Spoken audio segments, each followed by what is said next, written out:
Hello class, मैं Rishabh welcome करता हूँ आपका आपके अपने चैनल एग्जामिनेशंस पे। एंड आज हम अपनी कहानी को एक नए चैप्टर पे ले जा रहे हैं। इस चैप्टर का नाम कंटेम्प्रेरी साउथ एशिया है। ठीक है, अभी तक हमने क्या क्या देखा था? हमने कोल्ड वॉर देख लिया था चैप्टर नंबर 1 में। ठीक है, हमने कोल्ड वॉर में अपने दो प्लेयर सेटअप किए थे, याद करो, एक यूएसए और एक यूएसएसआर।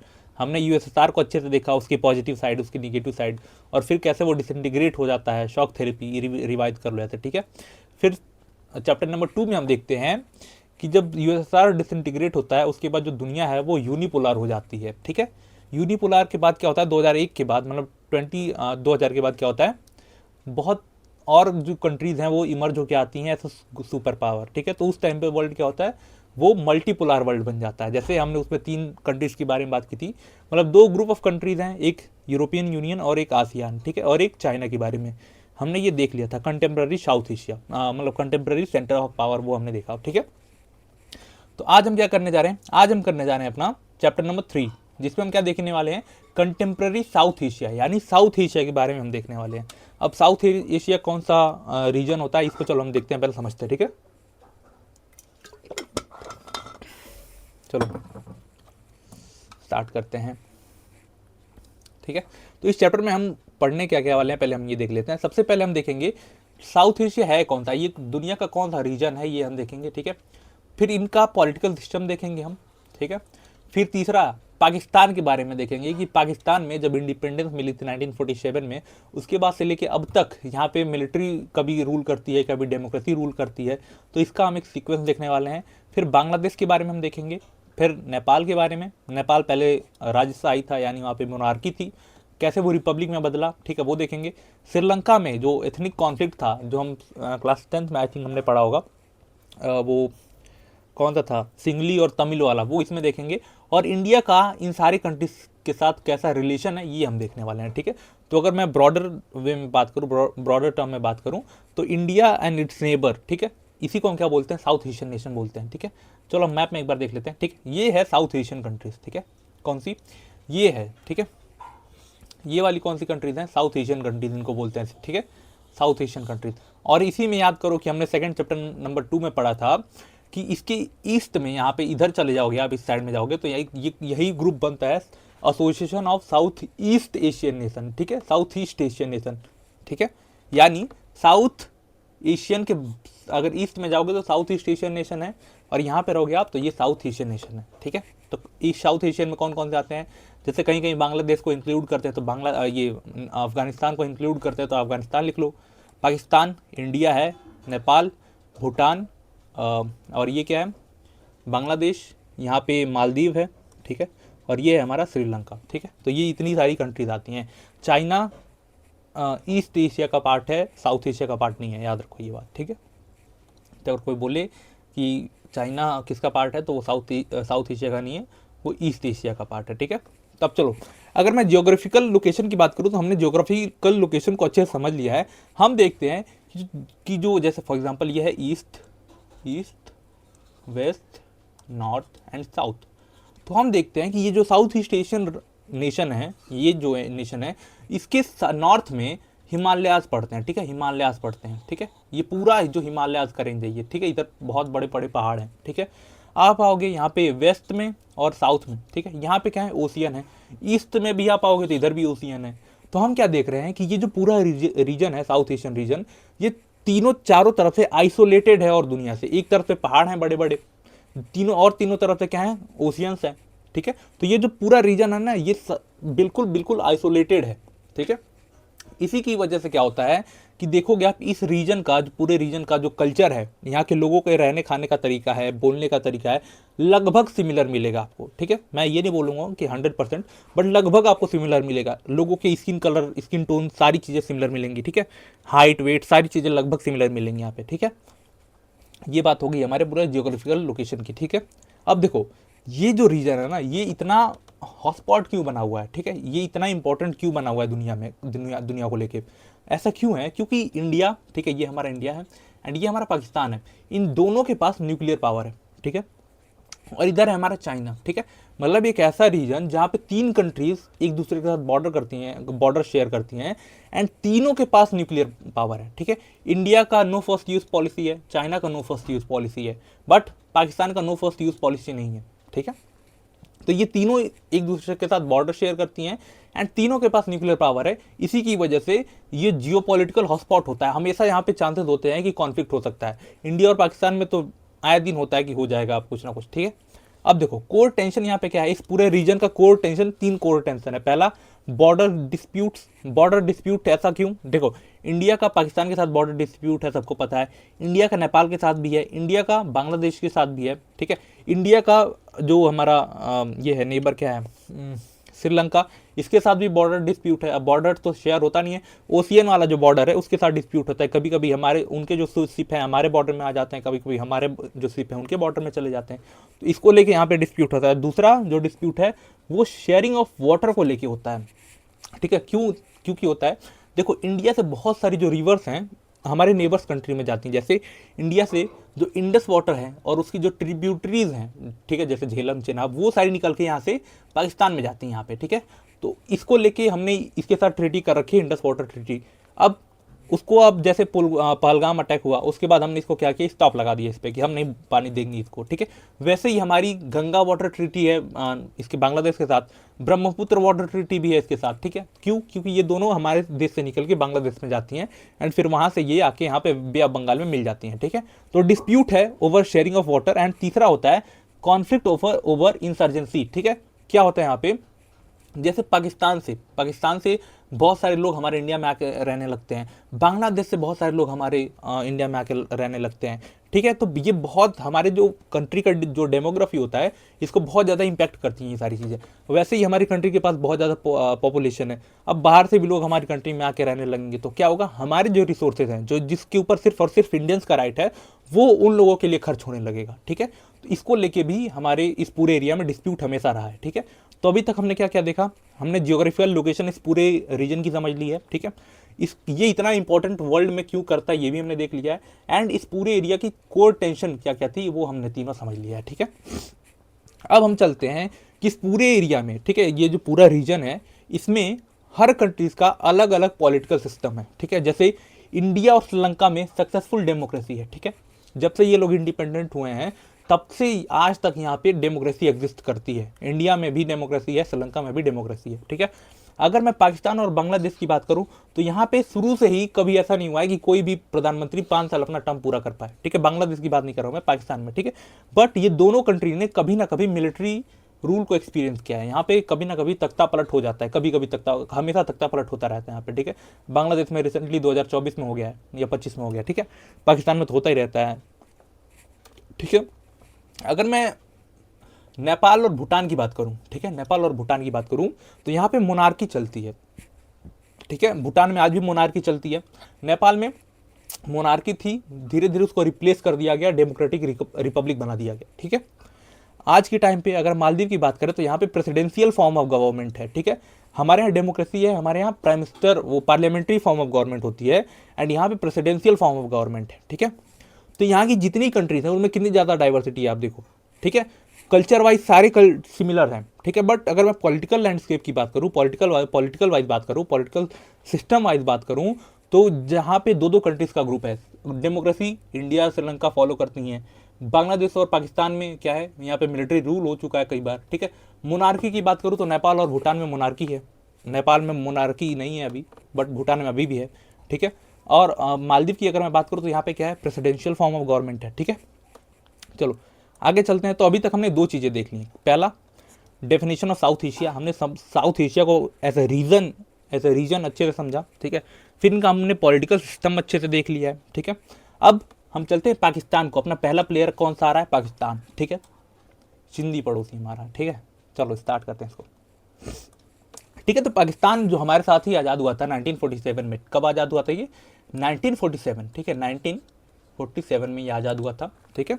एंड 1947 से लेके 58 तक, ठीक है, यानी 9 साल के रूल में यहाँ पे 6 पीएम चेंज हुए, ठीक है।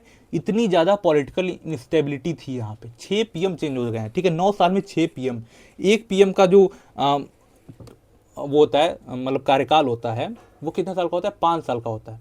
बट यहाँ पे 9 साल में 6 पीएम चेंज हो गए, ठीक है। इनिशियल उसके बाद क्या होता है, 1958 में एक जनरल अयूब खान होते हैं, यानी यहाँ के मिलिट्री लीडर होते हैं जो इनको टेक ओवर कर लेते हैं 1958 में, ठीक है। यानी यहाँ पे तख्ता पलट हो जाता है under the leadership of general Ayub Khan, ठीक है। उसके बाद ये 10 साल तक रूल करते हैं, 11 साल रूल करते हैं, एंड 1969 में ये अपनी पावर को हैंड ओवर कर देते हैं टू जनरल याया खान, ठीक है। 1969 में अब पावर किसके पास आ गई है, जनरल याया खान के पास आ गई है, ठीक है। एंड इसी टाइम में क्या होता है, 1969 में इन्होंने गद्दी संभाली, ठीक है, ये बनते हैं यहाँ के रूलर। एंड 1971 में इन्हीं के टाइम पीरियड में बांग्लादेश क्राइसिस हो जाता है, यानी इंडिया पाकिस्तान वॉर हो जाती है 1971 की, ठीक है। इन्हीं के टाइम पे बांग्लादेश अलग हो जाता है पाकिस्तान से, ठीक है। फिर क्या होता है, 1971 में एक इलेक्शन होता है यहाँ पे, जहाँ पे पहले यहाँ पे डेमोक्रेटिक गवर्नमेंट स्टैब्लिश होती है जुल्फिकार अली भुट्टो के अंडरशिप में, ठीक है। कब, जुल्फिकार अली भुट्टो के लीडरशिप में 1971 में इलेक्शन होते हैं, एंड 1977 तक ये अपना रूल करते हैं, ठीक है। उसके बाद क्या होता है, 1977 में फिर एक बार और यहाँ पे तख्ता पलट हो जाता है जनरल जियाउल हक के लीडरशिप में। यहाँ पे जनरल जियाउल हक यहाँ पे क्या करते हैं, तख्ता पलट कर देते हैं, मिलिट्री रूल फिर एक बार आ गया यहाँ पे, ठीक है। अब देखो, जनरल जियाउल हक 1977 में बनते हैं एंड 1988 तक क्या करते हैं, ये रूल करते हैं यहाँ पे, ठीक है। बट यहाँ पे बहुत ज़्यादा प्रो डेमोक्रेटिक मूवमेंट स्टार्ट हो जाता है, लोग डेमोक्रेसी की मांग करने लगते हैं, ठीक है। उसके बाद जब यहाँ पे इलेक्शन होते हैं तो फिर ये जो जुल्फिकार अली भुट्टो हैं, इनके ही जो फैमिली मेंबर हैं बेनजीर भुट्टो, ठीक है, ये आते हैं यहाँ पे अपने आप को प्राइम मिनिस्टर बनाते हैं, ठीक है। फिर क्या होता है, 1998 से लेके 1999 तक यहाँ पे डेमोक्रेसी अच्छे से फ्लरिश कर रही होती है। दो पार्टी होती हैं, एक जो मुस्लिम लीग है नवाज शरीफ की पार्टी, और एक पीपल्स, इसका पीपीपी का कुछ फुल फॉर्म है, आई थिंक मुझे रिकॉल नहीं कर पा रहा हूँ मैं, रुको एक बार मैं देखता हूँ, ठीक है। पीपल्स कुछ पार्टी करके है, पीपल्स पाकिस्तान पार्टी करके, ठीक है, पाकिस्तान पीपल्स पार्टी करके है, हाँ पाकिस्तान पीपल्स पार्टी है ये, ठीक है।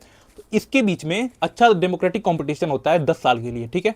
बट 1999 में, ठीक है, 1999 में यहाँ पे फिर एक बार काले बादल आते हैं एंड जनरल परवेज मुशर्रफ, ठीक है, यहाँ पे तख्ता पलट करते हैं एंड फिर एक बार मिलिट्री रूल आ जाता है यहाँ पे, ठीक है। पीएम इस टाइम पे शहबाज शरीफ होते हैं, शहबाज शरीफ बोला हूँ सॉरी, नवाज शरीफ होते हैं, इनको ये रिप्लेस कर देते हैं एंड खुद को वो बना देते हैं, ठीक है, प्रेसिडेंट बनाते हैं एंड यहाँ पे सारी पावर इनके पास हो जाती है, ठीक है। ये रूल करते हैं 2008 तक, ठीक है, 2008 तक रूल करते हैं। एंड क्या होता है, इनिशियली 2008 तक ये रूल करते हैं, उसके बाद वहाँ पे डेमोक्रेसी है, एग्जिस्ट करती है, नाम की डेमोक्रेसी है। जब रूल कर रहे थे इमरान खान तो उनको जेल में डाल दिया गया। एंड आज ये जो नवाज शरीफ थे ना इस टाइम पे प्राइम मिनिस्टर सॉरी, इनके भाई आज शहबाज शरीफ रूल कर रहे हैं पाकिस्तान को, ठीक है। एंड बट कंट्रोल किसका है, ज़्यादातर कंट्रोल आज भी मिलिट्री के ही हाथ में है वहाँ पे, ठीक है। तो ये पूरा क्रोनोलॉजी आपने समझा कि नहीं, आप बता दो, ठीक है। सबसे पहले हमने देखते हैं इसको, देखते हैं, चलो एक चार्ट में हम देख लेंगे, ठीक है। हमने सबसे पहले बिठाया था 1947 से लेके 58 तक 6 पीएम हमने चेंज किए। फिर आते हैं हमारे जनरल अयूब खान, ये पावर को वो कर लेते हैं, ठीक है, 1958 से लेके 69 तक। फिर उसके बाद ये अपने पावर को हैंड ओवर कर देते हैं जनरल याया खान को, ठीक है। इन्हीं के टाइम पे हमने बांग्लादेश क्राइसिस देखा 1971 में। फिर 1977 में एक और हमारे प्रभु आते हैं और ये क्या करते हैं, ये भी फिर वहाँ की जो डेमोक्रेसी अच्छे से चल रही होती है उसको ओवरथ्रो करके आप मिलिट्री गवर्नमेंट इस्टेब्लिश कर देते हैं, ठीक है। फिर यहाँ पे अच्छे से डेमोक्रेसी चल रही होती है। फिर 1999 में, ठीक है, परवेज मुशर्रफ आते हैं, ये वहाँ पे फिर ओवरथ्रो कर देते हैं। 2008 तक वहाँ पे ये रूल करते हैं, ठीक है। ये रहे मिलिट्री रूलर्स। अब डेमोक्रेटिक लीडर्स की बात करें तो पहले जुल्फिकार अली भुट्टो आते हैं, फिर बेनजीर भुट्टो आते हैं, फिर नवाज शरीफ आते हैं, इसके बाद आते हैं हमारे इमरान खान, फिर उसके बाद कौन है इस टाइम पे, शहबाज शरीफ, ठीक है, इनके भाई हैं ये, ठीक है। तो ये रहा पूरा मिलिट्री का रूल, ठीक है। अब देखते हैं हम, ठीक है, कि जो मतलब जो डेमोक्रेसी है ये पाकिस्तान में ऐसा एग्जिस्ट क्यों नहीं कर पा रही है, ठीक है। अभी इंडिया में देखो 1947 से अभी तक हमारी डेमोक्रेसी बहुत अच्छे से चल रही है, कोई भी दिक्कत नहीं हुई है, ठीक है। बट पाकिस्तान में ऐसे कौन कौन से फैक्टर्स हैं जिनकी वजह से वहाँ पे डेमोक्रेसी एग्जिस्ट ही नहीं कर पा रही है, ठीक है। तो सबसे पहले अगर हम बात करें कि कौन कौन से फैक्टर्स हैं जो डेमोक्रेसी को हिंडर कर रहे हैं, यानी यहाँ पे रोक रहे हैं, पहली जो सबसे पहला रीजन है इसका, वो है यहाँ पर social domination of the military. वहाँ पे मिलिट्री रूल स्टार्टिंग से ही मिलिट्री रूल रहा है, ठीक है। हमारे यहाँ कभी भी हमारे जो लीडर्स हैं उन्होंने किसी भी पार्टी को या किसी भी गवर्नमेंट को ओवरथ्रो करने के लिए मिलिट्री रूल नहीं लिया, वायलेंस का सहारा नहीं लिया, और ये लोग बने ही वायलेंस के नाम पे हैं। तो इनके खून में ही है कि वायलेंस करके ही सबको हटाना है, वायलेंस करके ही रूल करना होता है, ठीक है। इनके खून में ही है वो, ठीक है। पहली बात, यहाँ पे social domination of the military है। मिलिट्री यानी आर्मी। आर्मी क्या करेगी? आर्मी किस लिए बनी होती है? लड़ाई करने के लिए बनी होती है, ठीक है। अगर हर जगह डेमोक्रेसी रहेगी, हर जगह पीस हो जाएगी, तो लड़ाई, तो फिर आर्मी का क्या काम?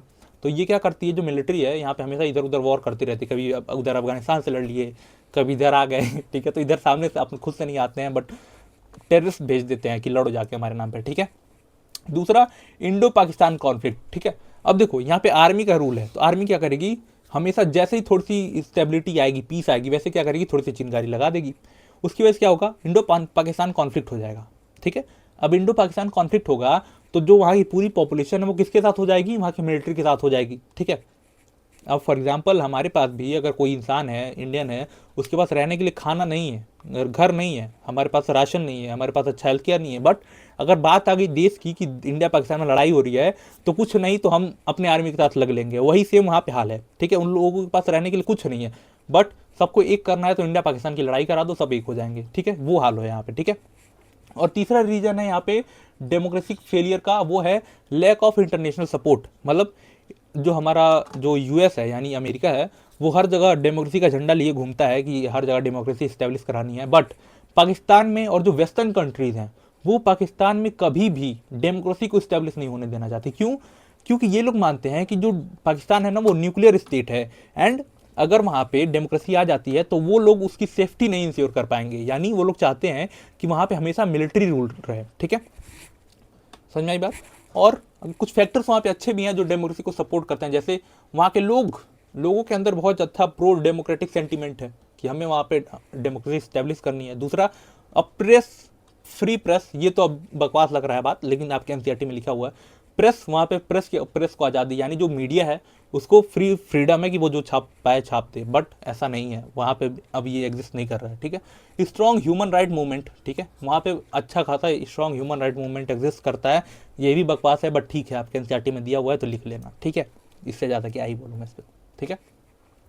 तो हमने क्या किया, अभी तक हमने अपना 3 चीज़ें देख ली हैं इसकी। पाकिस्तान की पूरी कहानी हमने समझ ली है कि यहाँ पे मिलिट्री वर्सेस डेमोक्रेसी क्या हाल है, एंड ऐसे कौन कौन से फैक्टर्स हैं जो यहाँ पे डेमोक्रेसी को हिंडर करते हैं, ठीक है, रोकते हैं कि यहाँ पे डेमोक्रेसी नहीं होनी चाहिए, ठीक है। अब हमारा नया जो कहानी है वो इसी से अलग है, ठीक है। इसी से टूट के अलग बना एक कहानी है हमारी बांग्लादेश की, यानी हमारा दूसरा कैरेक्टर है बांग्लादेश, ठीक है। स्ट्रगल फॉर डेमोक्रेसी, ठीक है। अगर अभी तक आप लेक्चर देख रहे हो तो आई होप आप इंजॉय कर रहे होगे, एंड 1-2 मिनट सुन लो मेरी बात, ठीक है। अगर अभी तक आप लेक्चर देख रहे हो तो मैं आपकी हेल्प कर सकता हूँ बोर्ड्स में, ठीक है। साथ ही साथ आपको अच्छा कॉलेज दिलाने में, डीयू के कॉलेज या फिर बीएचयू के कॉलेज, कोई भी कॉलेज आपको टारगेट करने हैं, उसके लिए आपको सीयूईटी का एग्जाम देना पड़ता है, एंड उसमें आपको पीवाईक्यू कहाँ मिलेंगे, आपको मॉक टेस्ट कहाँ पे मिलेंगे, सारी चीज़ें फ्री ऑफ कॉस्ट मैं इसी चैनल पे आपको देने वाला हूँ, ठीक है। या फिर आगे चल के आपको यूपीएससी का एग्जाम देना है, फिर एसएससी का एग्जाम देना है, तो सब में मैं आपकी हेल्प कर सकता हूँ। सिंपली आपको करना क्या है, आपको हमें मोटिवेट करना है बाय सब्सक्राइबिंग दिस चैनल, ठीक है। एग्जामिनेशन चैनल को जाकर सीधे सब्सक्राइब कर लो। कोई भी डाउट है, कुछ भी डाउट है तो सिंपली इस वीडियो को कमेंट सेक्शन में भी पूछ सकते हो, या फिर हमें फॉलो कर लो हमारे इंस्टाग्राम पे, वहाँ पे जाके पूछो, ठीक है।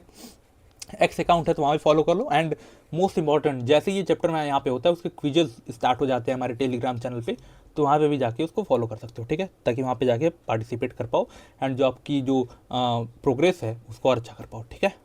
चलो, अब हमारी कहानी स्टार्ट होती है बांग्लादेश की। किसकी? बांग्लादेश की। तो याद करते हैं, हम स्टार्टिंग से शुरू करते हैं, ठीक है। टाइम था 1947, ठीक है। 1947 में अंग्रेज हमें छोड़ के जा रहे थे, ठीक है। और ये लोग क्या करते हैं, on the basis of religious majority India को 2 पार्ट में डिवाइड करते हैं, इंडिया और पाकिस्तान। जिस एरिया में मुस्लिम ज़्यादा उनको पाकिस्तान बना देंगे, जिस एरिया में हिंदू ज़्यादा उसको हिंदुस्तान बना देंगे, ठीक है। इन्होंने, इसका थॉट प्रोसेस था। इन्होंने क्या किया, पाकिस्तान को, ठीक है, पाकिस्तान को 2 पार्ट में बनाया। एक ये था वेस्ट पाकिस्तान और एक था ईस्ट पाकिस्तान, ठीक है। इन्होंने पाया कि पूरे हिंदुस्तान में जो उस टाइम पे यूनाइटेड हिंदुस्तान था, उसमें दो पार्ट ऐसे थे जहाँ पे मुस्लिम मेजोरिटी थी, वेस्ट पाकिस्तान में और ईस्ट पाकिस्तान में। तो इन्होंने क्या किया, इसको पाकिस्तान बना दिया। अब देखो यहाँ का जो कल्चर है, यहाँ पे उर्दू चलती है, ठीक है, उर्दू चलती है, ठीक है, उर्दू चलती है, इस्लामिक लॉ चलते हैं यहाँ पे, ठीक है। और ये जो रीजन है, ठीक है, ये वाला, यहाँ पे बंगाली चलती है, ठीक है, बंगाली कल्चर यहाँ पे एग्जिस्ट करता है, ठीक है। तो इन दोनों के कल्चर अलग थे, ठीक है। अब जब ये दोनों पाकिस्तान बन जाते हैं, ठीक है, तो क्या होता है, ये जो लोग हैं ना, वेस्ट पाकिस्तान के लोग, ये लोग इसके ऊपर डोमिनेट करने लगते हैं, ठीक है। इनको इन्फीरियर बताते हैं कि तुम नीचे दर्जे के हो, हम उच्च दर्जे के मुस्लिम हैं, जो तुम नीच दर्जे के हो, ठीक है। तो स्टार्टिंग से ही यहाँ पे क्या होता है, इन लोगों के अंदर, जो ईस्ट पाकिस्तान के लोग हैं, इनको नीचे का नीचा दर्जा दिखाया जाता है कि तुम लोग नीच हो, तुम लोग यहीं पे रहने लायक हो, तुम हमारे यहाँ साइड मत आओ, ठीक है। तो इनको इन स्टार्टिंग से ही हमेशा टॉर्चर किया जाता है, इनके कल्चर को लेके, इनके लैंग्वेज को लेके। यहाँ के लोग थोड़े से काले होते हैं, इसको लेके हर चीज़ पे यहाँ पे लोगों को बदनाम किया जाता है, ठीक है। इनके लैंग्वेज को, बंगाली लैंग्वेज को रिस्पेक्ट नहीं करते, यहाँ के लोगों को पॉलिटिकल वो नहीं करते, लोग पॉलिटिक्स में आगे नहीं बढ़ने देते ये लोग, ठीक है। तो होता क्या है यहाँ पे, ठीक है, हमने समझा कि ईस्ट और वेस्ट पाकिस्तान बना था, ठीक है। एंड ये जो लोग थे, इनके ऊपर उर्दू का इंपोजिशन करते थे। अभी हमने देखा कल्चर दोनों लोगों के अलग अलग थे। तो वो लोग, वेस्ट पाकिस्तान के लोग, ठीक है, ईस्ट पाकिस्तान के लोगों पे उर्दू लैंग्वेज को इम्पोज कर रहे थे कि तुम उर्दू पढ़ो, अपनी बंगाली लैंग्वेज छोड़ दो, ठीक है। तो स्टार्टिंग से ही बंगाली कल्चर और लैंग्वेज को लेके ये लोग प्रोटेस्ट करते थे कि आप हमें भी रिस्पेक्ट करो, ठीक है, हमें भी फेयर रिप्रेजेंटेशन दो एडमिनिस्ट्रेशन में एंड पॉलिटिक्स में, कि हमें भी आने दो, हमें भी एडमिनिस्ट्रेशन करने दो, हमें भी रिप्रेजेंटेशन दो, ठीक है, हमें ऑटोनॉमी दो, हम अपना रूल अलग से करें, ठीक है, हमें इस वेस्ट पाकिस्तान से रूल नहीं होना, हमें ऑटोनॉमी दे दो कि हम अलग रूल कर सकते हैं, ठीक है। बट क्या हुआ, इन लोगों की डिमांड को नज़रअंदाज किया गया, ठीक है।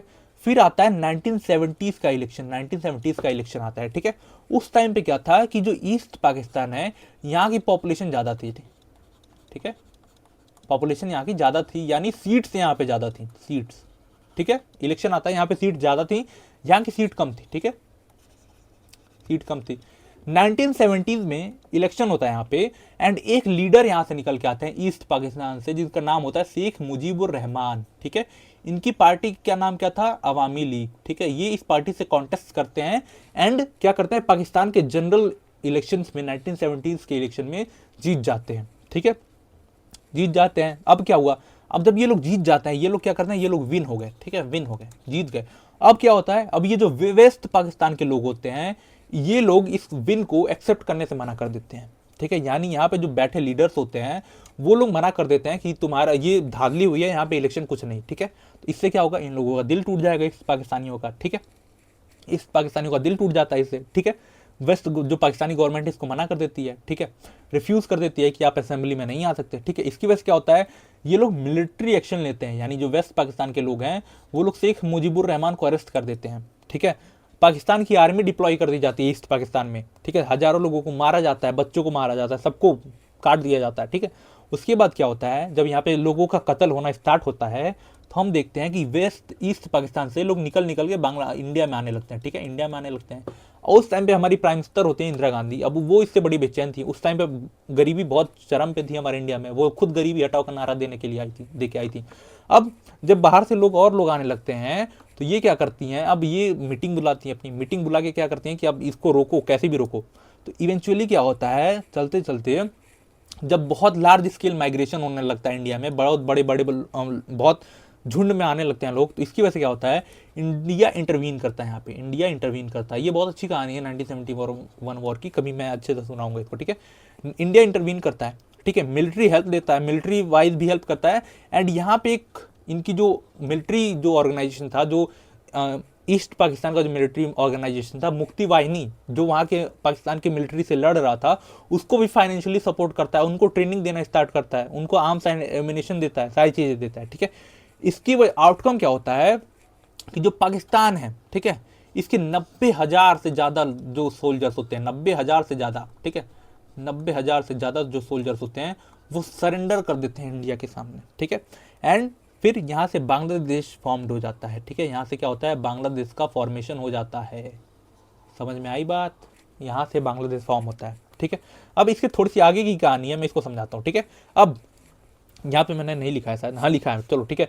यहाँ पे 1971 वॉर के बाद यहाँ पे इंडिपेंडेंस मिल जाती है इसको, ठीक है। अब इसके बाद क्या होता है, 1971 से लेकर 1975 तक यहाँ पे जो शेख मुजीबुर रहमान थे, ये क्या करते हैं, ये लीडर बन के निकलते हैं, यहाँ के प्राइम मिनिस्टर बनते हैं, ठीक है। बट अब देखो लालच वहीं से आता है, ठीक है, कि जब पावर है इनके पास तो लालच आ गया। अब क्या करते हैं ये 1975 में ये और जितनी पॉलिटिकल पार्टीज थी ना, सबको बैन कर देते हैं। एंड जो पार्लियामेंट्री फॉर्म था, यहाँ पे पार्लियामेंट्री फॉर्म ऑफ गवर्नमेंट जो बनाई गई थी, उसको प्रेसिडेंशियल फॉर्म ऑफ गवर्नमेंट में कन्वर्ट कर देते हैं, ठीक है। इसको देख के इन यहाँ के एक मिलिट्री रूलर्स थे, मिलिट्री जो गवर्नर थे, जो मिलिट्री गवर्नर थे, उनका क्या नाम था, उनका नाम था जियाउर रहमान, शेख जियाउर रहमान, ZIAUR, जियाउर रहमान। ये क्या करते हैं, इनको असैसिनेट कर देते हैं, मार देते हैं मुजीबुर रहमान के, जो इनके देश के लिए लड़ा, जिसने इनको देश को आज़ादी दिलाई, उसको मार देते हैं, ठीक है। अब देखो भाई, खून तो उन्हीं का है, ठीक है, कि ये पाकिस्तानी थे, इनिशियली तो पाकिस्तानी थे ना, अब वहाँ से बन के आए हैं, तो यहाँ पे दिक्कत तो वो रहेगा ना, वो तो कैरेक्टर में घुस चुका है कि कोई अगर ना करे तो मार दो, ठीक है। तो यहाँ पे जियाउर रहमान इनको असैसिनेट कर देते हैं, ठीक है। अब क्या होता है, ये जो जियाउर रहमान होते हैं, ये अपनी एक अलग पार्टी बना के आते हैं, ठीक है। ये एक अलग पार्टी बनाते हैं जिसका नाम होता है Bangladesh national party, Bangladesh national party, ठीक है। ये एक अलग पार्टी बना के वहाँ पे 1979 के इलेक्शन में 1979 के इलेक्शन में कॉन्टेस्ट करते हैं अपने आप को, ठीक है। एंड जीत भी जाते हैं वहाँ पे, ठीक है। बट क्या होता है, इनको भी एक जनरल लाते हैं, लेफ्टिनेंट जनरल HM इरशाद, ठीक है। ये इनको असैसिनेट कर देते हैं, ठीक है। अब ये वही जब पाकिस्तान में होल चल रहा था ना हाल, वही यहाँ पे भी है कि एक दूसरे को असैसिनेट करके रूलर बनते जाओ। यहाँ पे HM इरशाद आते हैं, लेफ्टिनेंट जनरल HM इरशाद, ये इनको असैसिनेट कर देते हैं, ठीक है। उसके बाद क्या होता है, जब इनको असैसिनेट कर दिया जाता है, तो जब जो HM इरशाद होते हैं, ठीक है, ये क्या करते हैं, इनके बाद जब ये रूल कर रहे होते हैं, तो 1990s के टाइम पे यहाँ पे जैसा स्टूडेंट जो प्रोटेस्ट था, जो अभी इनिशियली हुआ था कुछ टाइम पहले, वैसा ही यहाँ पे स्टूडेंट प्रोटेस्ट होता है। एंड HM इरशाद को फोर्स किया जाता है कि कुछ पॉलिटिकल पार्टीज और कुछ डेमोक्रेटिक जो तरीके होते हैं उनको अपनाइए, ठीक है। तो ये फिर इलेक्शन करते हैं एंड अपने आप को प्रेसिडेंट बना लेते हैं, ठीक है, प्रेसिडेंट, ठीक है। एंड फिर 1991 के बाद से यहाँ पे मल्टी पार्टी डेमोक्रेसी चल रही है, ठीक है। जो शेख हसीना है उनकी पार्टी अवामी लीग और इनका जो बांग्लादेश नेशनल पार्टी है, इन दोनों के बीच में, ठीक है। तो यहाँ पे पूरा बांग्लादेश का कहानी आपको ख़त्म है यहाँ पे, ठीक है। तो अब चलो हम अपना दूसरी कहानी है उस पर चलते हैं। कौन है, नेपाल का, ठीक है। तो इनिशियली जो था, नेपाल एक हिंदू किंगडम था, ठीक है। नेपाल क्या था, हिंदू किंगडम था, ठीक है। अब जब भी यहाँ पे क्या होता था, कहाँ गया ये, ठीक है, यहाँ पे जब भी यहाँ पे, ठीक है, कॉन्स्टिट्यूशन की, डेमोक्रेसी की मांग होती थी, तो जो आर्मी, जो हिंदू किंगडम था, यानी जो आर्मी रूलर था यहाँ पे, वो क्या करता था, आर्मी की हेल्प से उनको कुचल देता था, ठीक है, अपने पूरा कंट्रोल इस पर बना के रखता था, ठीक है। बट क्या होता है, 1990s में एक प्रो डेमोक्रेटिक प्रोटेस्ट स्टार्ट हो जाते हैं, ठीक है, ठीक है। प्रो डेमोक्रेटिक प्रोटेस्ट यहाँ पे स्टार्ट होते हैं, जिसको हम क्या बोलते हैं, जन आंदोलन 1 बोलते हैं, ठीक है। क्या बोलते हैं, जन आंदोलन 1 बोलते हैं, ठीक है। 1919 में होता है ये, 1990s में होता है ये, ठीक है। इसके बाद क्या होता है, जब यहाँ पे प्रो डेमोक्रेटिक मूवमेंट स्टार्ट होता है, तब यहाँ के जो किंग होते हैं वो डेमोक्रेटिक कॉन्स्टिट्यूशन को एक्सेप्ट करते हैं कि हाँ चलो ठीक है, डेमोक्रेटिक कॉन्स्टिट्यूशन हम बना देते हैं, ठीक है। यहाँ पे क्या होता है, यहाँ पे डेमोक्रेसी स्टार्ट होती है, ठीक है। बट क्या होता है, 2002 में यहाँ पे कुछ दंगे हो जाते हैं, ठीक है, यहाँ पे कुछ दिक्कत हो जाती है। एंड जो किंग होता है, वो जो 1990 में जो पार्लियामेंट बना था, जो डेमोक्रेसी स्टैब्लिश हो गई थी, उसको अबॉलिश कर देते हैं किंग 2002 में, ठीक है। गवर्नमेंट को खत्म कर देते हैं एंड जो डेमोक्रेसी थी वो भी खत्म हो जाती है, ठीक है। फिर 4 साल बाद, ठीक है, 4 साल बाद क्या होता है, एक और जन आंदोलन होता है, जन आंदोलन 2 जिसको हम बोलते हैं, ठीक है। अब massive non violent movement start हो जाता है, ठीक है, मैसिव नॉन वायलेंट मूवमेंट, यहाँ पे वायलेंस भी होता है, ठीक है, lead by several party alliance, ठीक है। सेवरल पार्टी अलायंस इसको लीड करती है, ठीक है, सेवरल पार्टी अलायंस इसको लीड करती है, जिसमें माओविस्ट आगे होते हैं, ठीक है, सोशल एक्टिविस्ट पार्टिसिपेट करते हैं। एंड किंग को फोर्स किया जाता है कि जो हमने 2002 में जो पार्लियामेंट को डिसमिस कर दिया था, अबॉलिश कर दिया था, उसको फिर रिस्टोर करो। तो किंग करते हैं यहाँ पे, रिस्टोर कर देते हैं उसको, हाउस ऑफ रिप्रेजेंटेटिव को, ठीक है, इसको रिस्टोर कर देते हैं, ठीक है। एंड 2008 में नेपाल एक डेमोक्रेटिक रिपब्लिक बन जाता है, ठीक है। यहाँ पे इसको क्या बोलते हैं, मोनार्की को अबॉलिश कर दिया जाता है, ठीक है। एंड 2015 में नेपाल को एक कॉन्स्टिट्यूशन मिल जाता है, इसका नया कॉन्स्टिट्यूशन मिल जाता है, ठीक है। तो देखो यहाँ पे इंपॉर्टेंट जो इंडिया, बांग्लादेश और पाकिस्तान है उसका कुछ पार्ट इंपॉर्टेंट है, नाम यहाँ इंपॉर्टेंट है, ये सब तो बस कहानी आप इसको सुन लो, ठीक है, क्योंकि क्वेश्चन बहुत रेयरली यहाँ से आते हैं, वैसे क्वेश्चन भी नहीं आते यहाँ से, ठीक है, तो बस याद करो, ठीक है। तो हमने अभी नेपाल को समझा कि इसका हिस्टोरिकल फॉर्मर हिंदू किंगडम था यहाँ पे, ठीक है। फिर यहाँ पे डेमोक्रेटिक मूवमेंट स्टार्ट होती है, ठीक है, डेमोक्रेटिक मूवमेंट जिसको हम जन आंदोलन 1 और 2 बोलते हैं, ठीक है। फिर की माइलस्टोन यहाँ पे 2008 में जब इसको डेमोक्रेटिक रिपब्लिक बना दिया जाता है, ठीक है, एंड इसकी जो मोनार्की होती है उसको अबॉलिश कर दिया जाता है, एंड 2015 में जब यहाँ पे कॉन्स्टिट्यूशन अडॉप्ट कर लिया जाता है, ठीक है। इसके चैलेंजेस क्या क्या हैं, अभी भी नेपाल में कुछ चैलेंजेस है, जैसे यहाँ के जो माओविस्ट लोग हैं, ठीक है, माओविस्ट कौन होता है कभी हम आराम से बात करेंगे, या समझो माओविस्ट जो बहुत रेडिकल विचारधारा वाले होते हैं, ठीक है, एकदम जो सेकुलर वो सोशलिज्म हमने पढ़ा था ना, उसका एकदम रेडिकल थॉट, ठीक है, उसका एकदम रेडिकल वायलेंट वाले लोग, ठीक है। और ये लोग जो नेपाल के लोग हैं वो लोग ये समझते हैं कि इंडिया जो है वो इनके इंटरनल मैटर में इन्वॉल्व का है, मतलब इंटरनल मैटर में इंटरफेयर करता है। तो इसके चैलेंजेस अभी भी ये 2 चैलेंजेस हैं, ठीक है, एक माओविस्ट वाला और एक इंडिया का इंटरनल मैटर में इनके इंटरफेयर करना, ठीक है। अब अगर मैं बात करूँ किसकी, श्रीलंका की, ठीक है, तो ये 1948 में जब इसको इंडिपेंडेंस मिलती है, ठीक है, तो ये तब से डेमोक्रेसी है। यहाँ पे मिलिट्री और मोनार्की जैसा कोई वो चैलेंज नहीं था कि यहाँ पे कोई मिलिट्री रूलर आ गया, यहाँ पे कोई मोनार्की है जो राजा शासन करते थे, ऐसा कुछ नहीं यहाँ पे, ठीक है। यहाँ पे चैलेंज था इथनिक कॉन्फ्लिक्ट का, ठीक है। यहाँ पे 2 तरह के लोग थे, पहला सिंगली, ठीक है, जो मोस्ट मेजोरिटी में लोग थे, और दूसरे जो लोग थे वो लोग थे तमिल, ठीक है, 2 लोग थे, ठीक है। अब क्या होता है, ये जो सिंगली लोग थे ये लोग डोमिनेट करते हैं हर चीज़ में, ठीक है, हर चीज़ में डोमिनेट करते हैं, एंड सिंगली को यहाँ की जो भाषा है, ठीक है, जो नेशनल लैंग्वेज है उसको बनाते हैं। इससे जो तमिल लोग हैं ये लोग क्या होते हैं, ये लोग तमिल लोग अपने आप को दबा हुआ पाते हैं, अपने आप को ये सोचते हैं कि ये लोग हम अपने पॉलिटिकल सिस्टम में पार्टिसिपेट नहीं कर पा रहे हैं, ठीक है। इसकी वजह से क्या होता है, जो तमिल लोग हैं इसमें से कुछ लोग निकल के एक मिलिटेंट ग्रुप बना लेते हैं जिसको हम बोलते हैं लिट्टे, लिबरेशन ऑफ तमिल टाइगर इलम, ठीक है। ये क्या थे, ये इनका डिमांड था कि एक तमिल इलम नाम की कंट्री बना दो, ठीक है, यानी ये जो श्रीलंका है इसका इतना पार्ट काट के, ठीक है, तमिल वाले लोग तमिल को दे दो, ठीक है, तमिल लोग इधर रहेंगे और इस कंट्री का नाम होगा लिबरेशन ऑफ तमिल इलम, ठीक है, तमिल कंट्री, ठीक है, इलम का मतलब होता है कंट्री, ठीक है। तो एक बार फिर से मैं बताता हूँ, 2 कम्युनिटी थी, सिंगली और तमिल, ठीक है। सिंगली डोमिनेट करती थी, इसकी वजह से जो तमिल थे अपने आप को दबा हुआ पाते थे, ठीक है। एंड इस तमिल फिर जब ये लोग दबा हुआ पाते थे तो दबा हुआ पाते थे खुद को, तो इसमें से कुछ लोग निकल के एक मिलिटेंट ग्रुप बनाते हैं जिसको नाम देते हैं लोग लिट्टे, लिबरेशन ऑफ तमिल टाइगर इलम, ठीक है, लिबरेशन टाइगर्स ऑफ तमिल इलम, ठीक है। इनका डिमांड होता है कि एक अलग सेपरेट कंट्री बनाया जाए, ठीक है, तमिल के लिए, श्रीलंकन तमिल के लिए, ठीक है।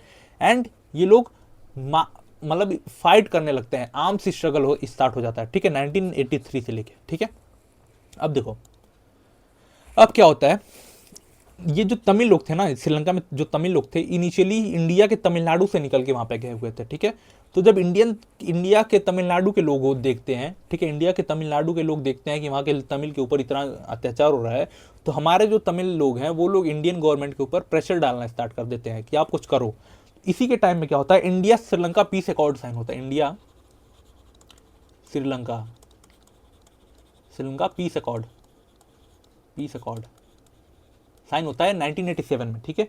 इसमें क्या होता है, इंडिया अपनी आर्मी की कुछ टुकड़ी वहां पे भेजता है, ठीक है, इंडिया अपनी आर्मी की कुछ टुकड़ी भेजता है वहां पे, ठीक है, श्रीलंका में, ताकि जो इंडियन आर्मी के लोग हैं वो लोग लिट्टे और जो वहाँ की गवर्नमेंट उन लोगों के बीच में समझौता कर पाए, कम्युनिकेशन का चैनल का काम कर पाए, ठीक है। बट क्या होता है, बाय फॉल्ट, गलती से क्या होता है कि जो इंडियन आर्मी के लोग हैं और जो तमिल लोग हैं, ठीक है, वो जो लिट्टे के मिलिटेंट वाले ग्रुप हैं उन लोगों के बीच में फाइट स्टार्ट हो जाती है, ठीक है, फाइट स्टार्ट हो जाती है। अब यहाँ पे क्या होता है, ठीक है, 1987 में ये लोग गए होते हैं, ठीक है। बट क्या होता है, जब यहाँ पे गवर्नमेंट इंडियन आर्मी और वहाँ के लिट्टे के बीच में फाइट स्टार्ट हो जाती है, तो क्या होता है, वहाँ के लोग गलत समझ जाते हैं कि इंडियन आर्मी हमारे यहाँ इंटरफियर करने क्यों आई है, ठीक है, यहाँ के लोग गलत समझने लगते हैं, ठीक है, डायरेक्टली इन्वॉल्वमेंट हो जाता है, ठीक है। बट अब क्या होता है, अब वहाँ के लोग जब इसको पसंद नहीं करते हैं तो 1989 में, ठीक है, 1989 में जो हमारी इंडियन आर्मी वहाँ पे गई होती है, फिर उसको वापस बुला लिया जाता है, ठीक है, उसको वापस बुला लिया जाता है। एंड इसी की वजह से जो लिट्टे की एक मेंबर होती है, ठीक है, वो राजीव गांधी को असैसिनेट कर देती है। राजीव गांधी को ऐसा जो फूल का माला था उसी में बम करके उनको उड़ा दिया गया था, ठीक है। तो वो लिट्टे ही थी वो, ठीक है, लिट्टे की वो साजिश थी कि जो राजीव गांधी को उसने असैसिनेट कर दिया इसी रीजन की वजह से, ठीक है, कि इंडिया ने अपनी आर्मी उस टाइम पे भेज दी थी। राजीव गांधी ने ही ये पीस अकॉर्ड साइन किया था, ठीक है। बट इसके कुछ अचीवमेंट भी हैं बांग श्रीलंका के।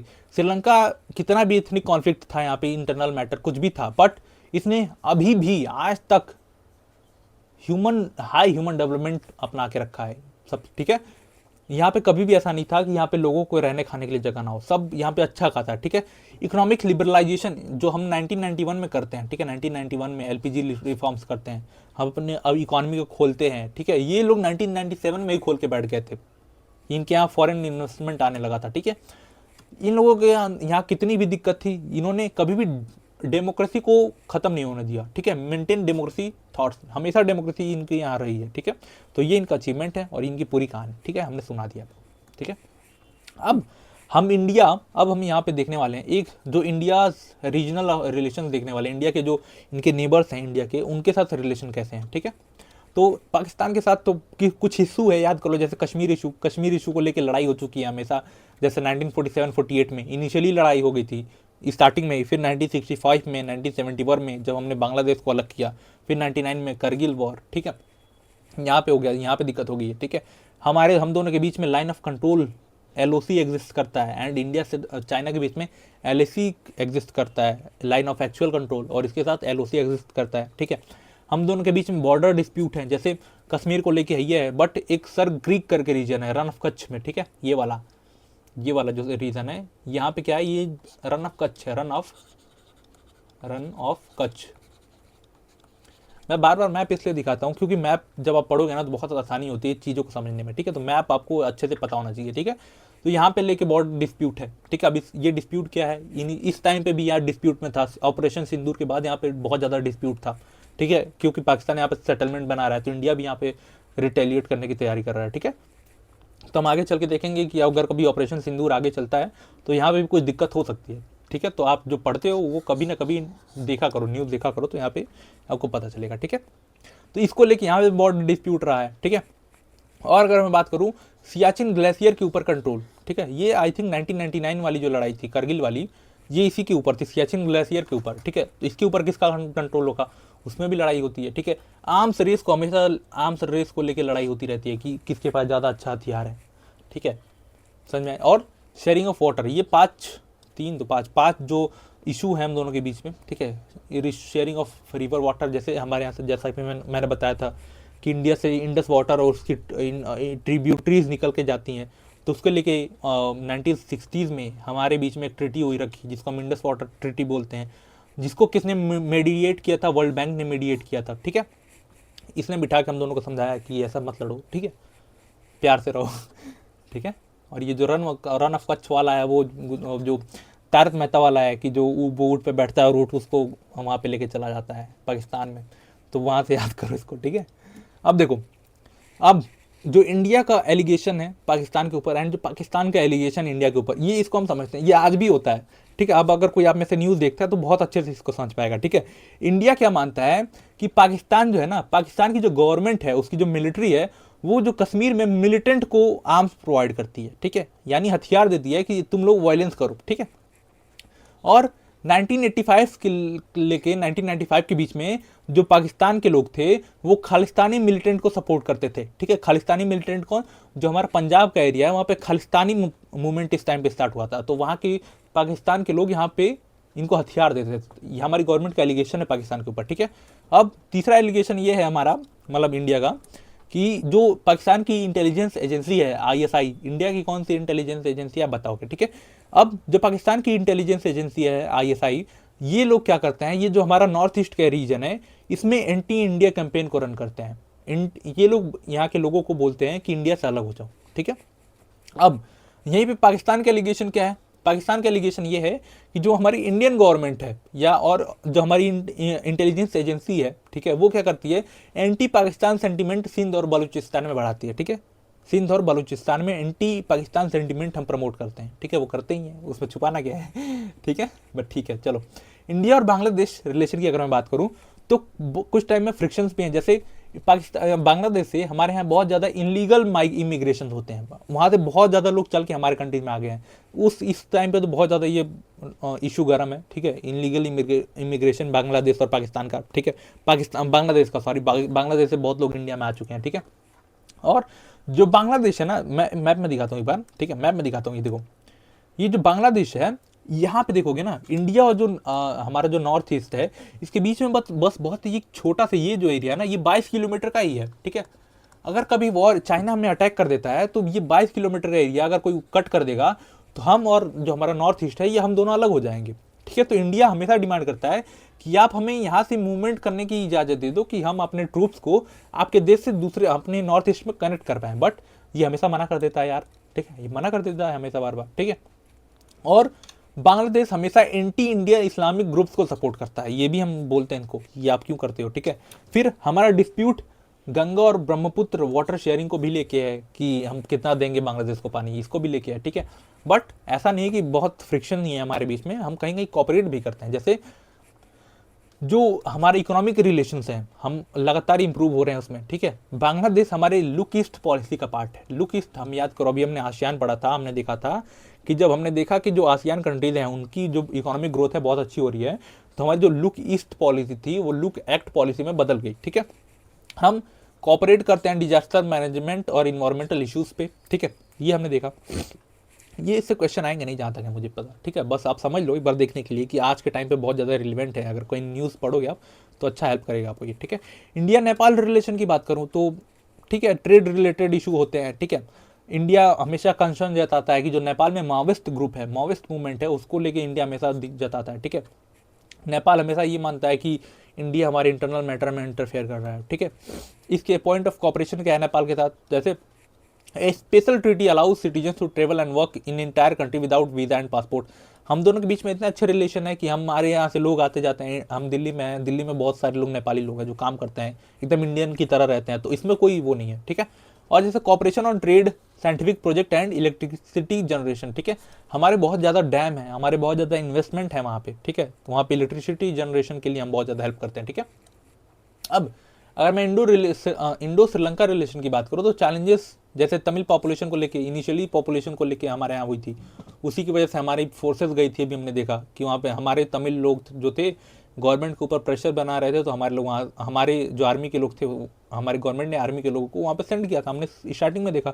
बट कॉपरेशन में हमने फ्री ट्रेड एग्रीमेंट साइन कर रखा है कि हमारा जो माल वहाँ पे जाएगा उस पर आप टैक्स नहीं लोगे, जो आप माल हमें बेचोगे उस पर टैक्स नहीं लोगे। ठीक है, इंडिया कभी भी यहाँ पे सुनामी आ जाती है तो इंडिया हमेशा रिकंस्ट्रक्शन में हेल्प करता है, फंड देता है। इंडिया हमेशा अपने नेबर्स को फंड देता रहता है, फ्री में देता है, उसका कभी ऐसा नहीं है कि आपको फिर वापस करना है, इंडिया हमेशा फंड देता रहता है। ठीक है, इंडिया भूटान का रिलेशन में कोई भी चैलेंज नहीं है, हमेशा स्पेशल रिलेशन हमने मेंटेन करके रखा है, कोई भी हमारा कॉन्फ्लिक्ट नहीं है इनके साथ। ठीक है, भूटान के जो मोनार्क हैं, वहाँ की जो गवर्नमेंट है वो हमेशा इंडिया की हेल्प करती है ताकि जो हम मिलिटेंट हैं हमारे टेरिटरी में वो हम उनको काउंटर कर पाएँ। ठीक है, जो नॉर्थ ईस्ट में स्पेशली मिलिटेंट है। ठीक है, इंडिया बहुत ज़्यादा यहाँ पे डैम्स में वो करता है, हाइड्रो इलेक्ट्रिक प्रोजेक्ट को बहुत ज़्यादा फंड करता है। ठीक है, यहाँ पे। और अगर इंडो मालदीव रिलेशन की बात करूँ तो ये भी ठीक रहा है। ठीक है, ties remain warms and cordial. ठीक है, 1988 से लेके 1988 में जब स्टार्ट, ये बात ये वही टाइम है जब इंडिया और श्रीलंका में वहाँ पे वो चल रहा था। ठीक है, श्रीलंका में लड़ाई चल रही थी। ठीक है, सिमली और तमिल में, तो श्रीलंका से कुछ तमिल वाले लोग निकल के मालदीव पे कब्जा करने जाते हैं, तो इंडिया वहाँ पे वही बचाता है इनको। ठीक है, तो उसकी वजह से अच्छा इन लोगों का वो है। ठीक है, इंडिया बहुत ज़्यादा कंट्रीब्यूट करता है इकोनॉमी में। ठीक है, टूरिज्म, इंडिया से बहुत ज़्यादा लोग यहाँ पे टूरिस्ट बन के जाते हैं। याद करो अभी कुछ टाइम पहले यहाँ पे चला था कि वो यहाँ के जो इस टाइम पे प्रेसिडेंट हैं वो बहुत ज़्यादा यहाँ पे एंटी इंडिया भाषण दे रहे थे, गो इंडिया बैक के नारे लगा रहे थे। हमारे प्रधानमंत्री जी जाके लक्षद्वीप में बैठ जाते हैं और उनकी पूरी टूरिज्म इकॉनमी डाउन हो जाती है। ठीक है, तो यहाँ पे ये सारा चीज़ है। ठीक है, ये खत्म है आपका चैप्टर। ठीक है, अब देखो हमने सारी चीज़ें ये देख ली हैं। ठीक है, ये पाकिस्तान के साथ हमारा कश्मीर इशू है। ठीक है, पाकिस्तान के साथ हमारा कश्मीर इशू है, न्यूक्लियर आर्म्स रेस है, हमने इंडस वाटर ट्रीटी समझा, शर ग्रीक का जो रन ऑफ कच्छ का एरिया है वो हमने समझा, बांग्लादेश के साथ इशू है जैसे इनलीगल माइग्रेशन है, वाटर शेयरिंग को लेके, कॉपरेशन हम लोग की पॉलिसी है इसके साथ, डिजास्टर मैनेजमेंट में कॉपरेट करते हैं, ठीक है। नेपाल के साथ ओपन बॉर्डर ट्रीटी है कि हम कोई बॉर्डर को क्लोज नहीं करेंगे, आप हमारे यहाँ से आपके यहाँ लोग आएंगे जाएंगे, हम कभी भी पासपोर्ट वीज़ा नहीं मांगेंगे, ठीक है। डिस्प्यूट है माओविस्ट थ्रेट को लेके, इंटरफेरेंस वो लोग चाहते हैं, वो लोग मानते हैं कि हम लोग उनके इंटरनल मैटर में इंटरफेयर करते हैं, ठीक है। एंड अदर के साथ जैसे भूटान के साथ हाइड्रो इलेक्ट्रिक कॉपरेशन है हमारा, मालदीव्स के साथ टूरिज्म एंड सिक्योरिटी सपोर्ट है, ठीक है। तो ये सारी चीज़ें हैं, ठीक है। तो चलो आई होप ये जो वीडियो है थोड़ा सा लंबा बन गया, बट ठीक है, कभी कभी चलता है। तो आई होप ये वीडियो आपको अच्छी लगी होगी। If you like this video, do subscribe our channel. Till then keep learning, keep growing, stay connected. God bless you all. जय हिंद।